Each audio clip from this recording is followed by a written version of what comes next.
Nature's best bobtail.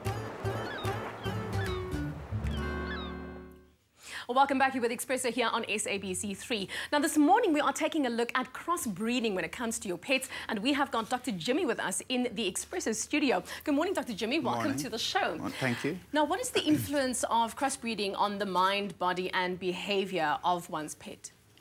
Well, I think that the distinction to make is that breeds that are bred specifically for certain traits, whether they physical abilities, like working dogs, sheepdogs, that sort of thing, or certain temperaments where they're being bred specifically to be good with caring for the disabled, let's say. Those sort of breeds, you know what you're getting.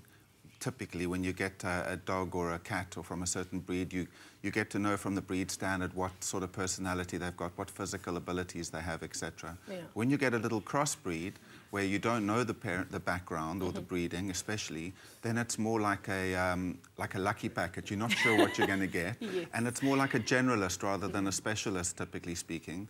So the benefits of the crossbreeding is that you get a much wider base, genetically speaking, from the parents, which gives an inherent strength.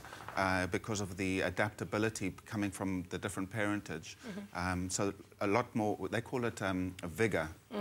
So a lot more ability perhaps to be resistant or adaptable to circumstances, but not that great focus where a specialist breed might have outshine a generalist. You're speaking about the lucky packet scenario, and you know, I've heard that when it comes to crossbreeds, they are that much stronger, which is what you've just indicated now. Yeah. So purebred versus crossbreed? It's both. There's a place for both, which is why they are in our world. You know, the crossbreeds have got this vigor, what they would call a hybrid vigor, and that does make them less problematic. From a veterinary perspective, you don't see them as often.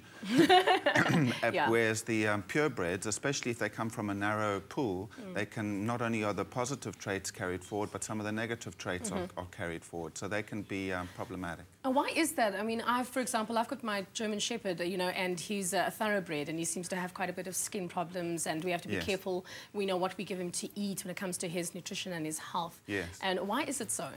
There's a lot. There's a lot of factors which all play into it. But if you think just in a common sense sort of way, if you select individuals for a particular trait and you can't pay attention to all of them, let's say, for instance, in the German Shepherds, you're looking at a certain intelligence factor, you're wanting a working dog, so there has to be a physical ability, but then you neglect other functions or other characteristics in that selection process, those become weak points. So, for instance, a German Shepherd who's highly bred for a working environment, you take them into a more urban environment, and mentally they maybe are not suited for that.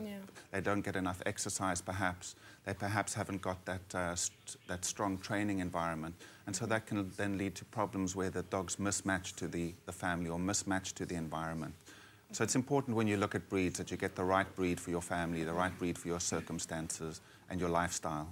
Can you tell us a bit more about the Peruvian breed? The Peruvian breed? Rather, my apologies. So we've got a breed on screen at the moment now, as you can see over there. And you can see that there's a reflection. Okay, if you look a little bit closer on this side, you can actually see over here. It looks a bit like Bob's sort of species, but not really. It's got sort of the bat ears, you can see. So it's got that Peruvian. It's known as a Peruvian type of breed. It's got no hair? It's got no hair, as well. Hairless dog, Okay.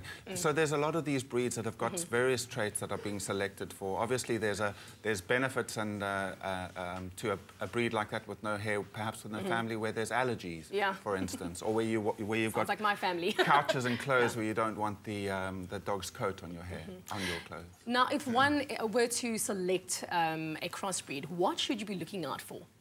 Look, it's important that you get a lot of the breeds, a lot of the crossbreeds that we're getting are coming out of shelters, so you're not going to know a lot about the parentage. But it's important that the animal, when you meet them for the first time, they display characteristics that you find attractive, and also that there's no physical illness on the surface of things. Get a veterinary checkout, and then make sure that they're extremely well socialized and well fed, and that they get a good exercise and a good friendly home. And then most dogs, if not all dogs, given those basic needs being met, will turn out to be happy, healthy dogs. Yes, very, very true. A happy home, you'll have a healthy dog and a happy dog. Thank you so much, Dr. Jimmy, for joining us in studio this morning. I'm sure that we have learned so much from you here today. Thank you. Thank you. Oh, the boys, what are they up to right now? Let's find out.